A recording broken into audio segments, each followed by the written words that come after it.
BX1 +, toujours plus d'actu.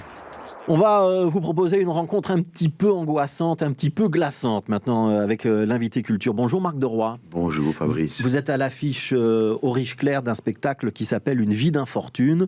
Alors la difficulté lorsque j'ai préparé cette interview, c'est jusqu'où je peux dire de quoi ça parle et qu'est-ce que je ne dois pas dire pour ne pas frustrer les spectateurs qui vont aller vous voir. On va quand même dire le pitch de départ. On va être face à vous pendant 1 heure. Vous allez nous faire un petit peu le récit de votre vie et de votre professionnalisme. Le problème, c'est que votre profession, c'est pas la profession de monsieur, madame, tout le monde. Ça, je peux dire. Oui, même, je crois qu'il faut même aller un peu plus loin. Ouais. Vous êtes quoi alors? Alors je suis tueur à gages. Vous êtes tueur à gages. Tueur à gages. Ouais. De sang-froid. Et c'est un métier. C'est un métier, oui, que j'ai reçu de mon père, que j'ai commencé très tôt, mais que j'ai appris au fur et à mesure. Et j'ai découvert là une liberté, comment dirais une façon très, très bizarre de passer très inaperçu, très invisible, et pourtant d'avoir une force et une confiance en moi, en mon métier. Ouais. Alors c'est une plongée un petit peu psychologique dans ce personnage que vous incarnez, parce que là vous parlez comme si c'était vous, mais on va mettre un petit peu de distance. Je ne voudrais pas trembler sur mon fauteuil d'interlocuteur. mais donc effectivement il est très froid ce personnage. On va regarder un petit teasing, comme ça permet de se rendre compte un petit peu de quoi on parle. C'est un texte de Fabrice Gardin, Une vie d'infortune, Marc Deroy.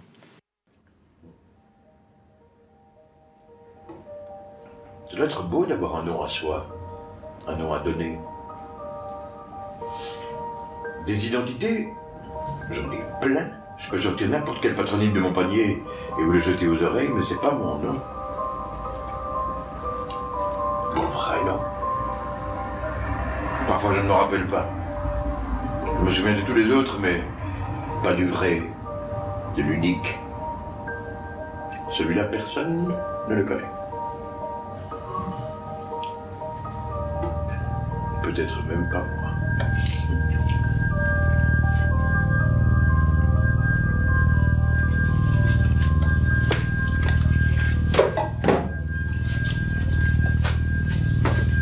Au revoir, merci.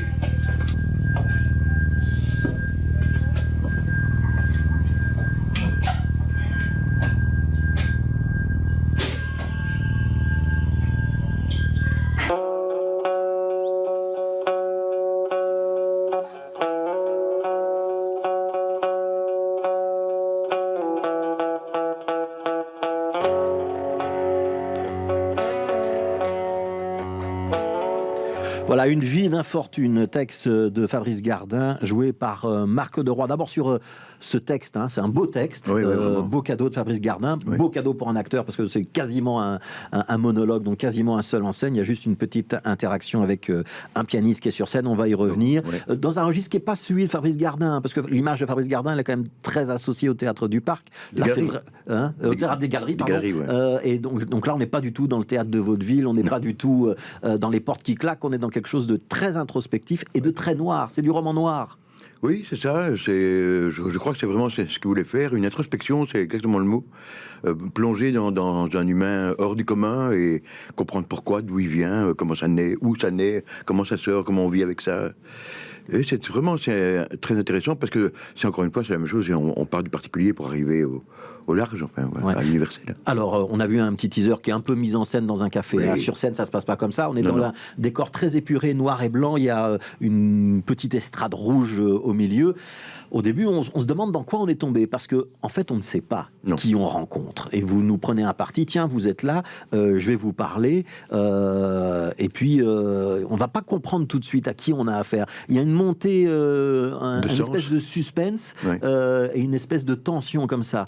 C'est pour ça qu'on demandait s'il fallait dire que j'étais tueur, parce qu'en fait on le comprend finalement après 10 minutes ou je sais pas quoi. Plus que ça, un bon quart d'heure. Un quart d'heure avant qu'on le sache, peut-être bien. Est-ce que ça vous plaît de prendre le public à partie, de faire un petit peu peur à ce public? Parce que parfois vous êtes quand même un peu effrayant, permettez-moi de vous le dire. Mais tant mieux, je dirais, je pense tant mieux. Mais ce que j'espère par contre, c'est qu'on s'attache à un moment à cet homme-là. Je pense que oui, parce que il commence par parler de son métier en général, et puis il entre en lui et il raconte des choses assez intimes, pour finir. Ouais. Voilà. C'est un discours qu'on aurait pu entendre chez un chef d'entreprise, chez un dentiste, dans d'autres professions, parce qu'il y a quand même beaucoup de la notion de la conscience professionnelle et de l'importance du travail. Vous avez raison, je pense que oui. Et même sur la vie d'un humain, bon, celui-ci il est tueur, mais je pense que les dentistes, un PDG, ce qu'on veut, après un certain moment, il y a des choses qui se fatiguent, il y a des choses qui s'usent, et on en arrive à des états comme ça. Parce que là, on sent qu'il va pas bien, cet homme. Oui, il y a des moments, il tient des propos qui sortent un petit peu du cadre et qui deviennent un petit peu incohérents. On se demande ce qu'il est en train de nous raconter. Hein. Oui, il a l'esprit compliqué, agité, alors qu'en fait, il affiche un calme froid, comme vous disiez. Ouais, il est en burn-out, votre tueur. Il est loin. Mais est-ce qu'il est là?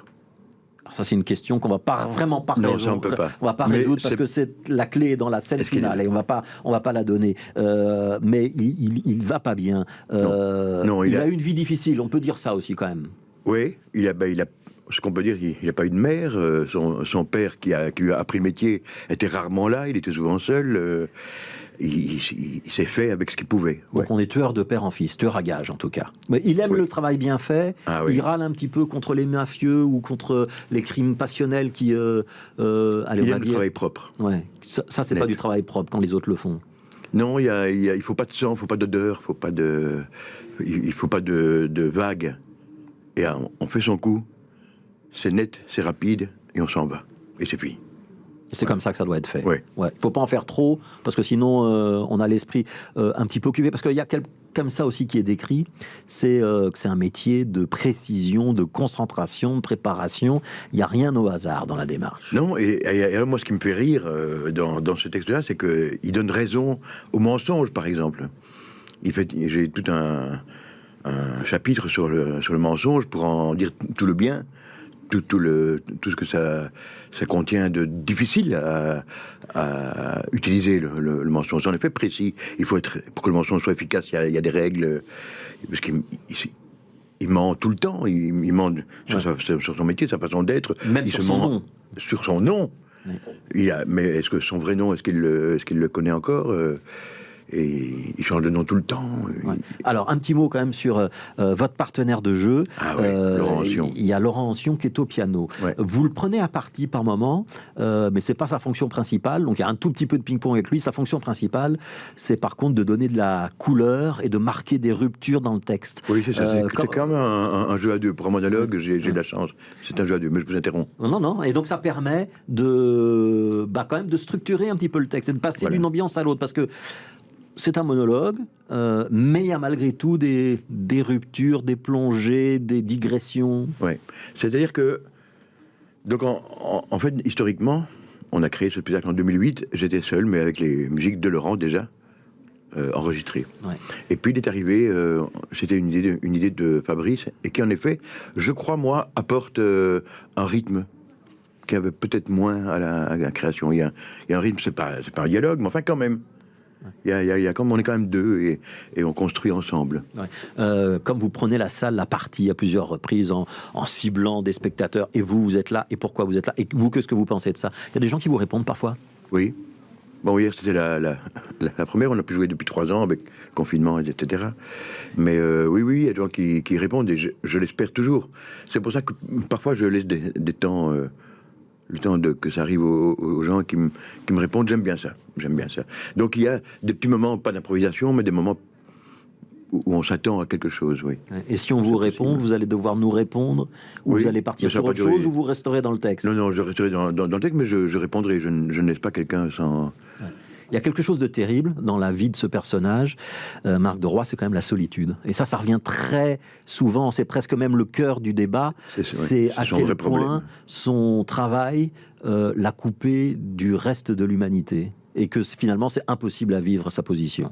Ouais, comme il dit, je crois que je peux dire cette phrase qui vient tard, mais en fait, il n'a effacé que des gens dont il connaissait que la fiche technique. Il ne connaissait pas les gens. Et donc même ces gens-là, qui sont les gens de son travail, qui ne connaît pas. Ça, c'est rare, par contre, par rapport à quelqu'un de normal, avec un métier normal. Les gens avec qui on travaille, on connaît un minimum les gens quand même. Là, ça va tellement vite, donc il est en effet seul. Il est tout seul, il vit tout seul. Son papa est mort, il n'a pas eu de maman, il n'a pas d'amis, il ne peut pas laisser de traces, donc il n'a pas d'amis, il n'a rien, il s'est fait ce petit monde. Et il s'en sort, mais pas bien. Ouais. On a presque le sentiment à un moment d'être au cabinet du psychanalyste et qu'on assiste à une confession de quelqu'un qui doit nous dire pourquoi il ne va pas bien.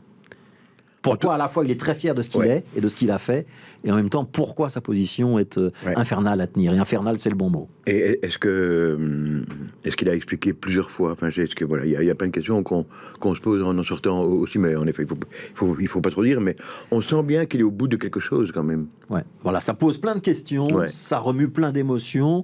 Bon, maintenant vous savez de quoi on parle, mais je vous assure que si vous ne savez pas vraiment de quoi on parle, c'est un petit peu glaçant quand vous découvrez de quoi on parle et qui est ce personnage. C'est inquiétant, Marc de Roy. Vous ne saviez pas, vous? Moi, je ne le savais pas. Donc, j'ai débarqué, on m'a dit, viens voir ce spectacle.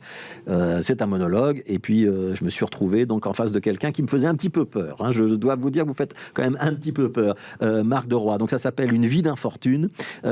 C'est jusqu'au 29 octobre. C'est au Théâtre des Riches-Clairs.